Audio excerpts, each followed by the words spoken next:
Bonjour à tous. Un cinquième foyer de dermatose nodulaire détecté à Écleux dans le Jura. 5 bêtes ont dû être abattues en début de semaine. Sur la commune, 270 bovins ont déjà dû être tués à cause du virus qui circule de plus en plus partout en France. Et ce, malgré la distribution d'un vaccin ces dernières semaines. Une dose qui met pratiquement un mois pour être efficace. La dermatose nodulaire n'est pas transmissible à l'homme. Une mère de famille condamnée à 5 ans de prison avec sursis par le tribunal de Dijon. Habitante dans le secteur de Vingeanne, elle a reconnu devant les juges avoir été maltraitante envers son fils aîné pendant près de 6 ans. Des faits de violence physique d'abord, coups de ceinture ou coups de poing, mais aussi morale. La mère envoyait souvent son fils dormir dehors en plein hiver ou le priver de nourriture pendant 2 jours. Des faits qui se sont déroulés entre 2013 et 2019. Le père a également été condamné à 6 mois de prison avec sursis. Triste découverte hier à la grotte des Libots, réplique de la grotte de Lourdes située entre Tiré et Lessard en Bresse. Le site religieux et de recueillement a été saccagé sans que l'on sache pour le moment le nombre d'individus ni le motif. Une plainte sera déposée ce matin en gendarmerie par le maire de Lessard en Bresse, Alain Philippe. C'est la 3e fois en 10 ans que la grotte est vandalisée.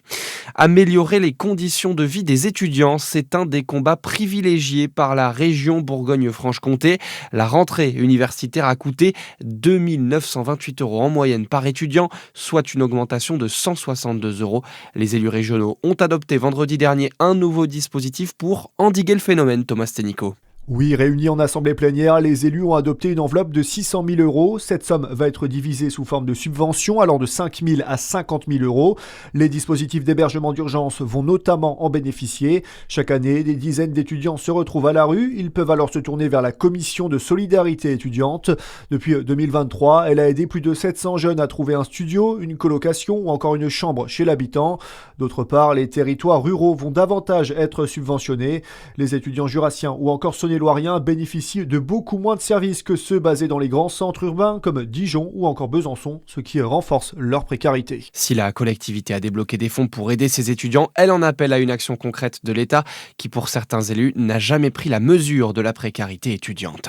L'actualité en France et Bruno Retailleau ouvre la porte à la censure. Le président des Républicains juge en effet le projet de budget du gouvernement, je cite, en l'état invotable pour la droite. Le patron des LR qui s'exprime dans les colonnes du Figaro fustige notamment les concessions faites au PS, en particulier la suspension de la réforme des retraites, un terrible signal selon lui. En foot, victoire précieuse pour les joueurs du DFCO hier. Les Bourguignons se sont imposés 2-0 sur la pelouse de Versailles, un concurrent direct à la montée en Ligue 2. 3 points qui permettent aux Dijonais de monter à la 2e place en national. À suivre votre météo sur Fréquence Plus.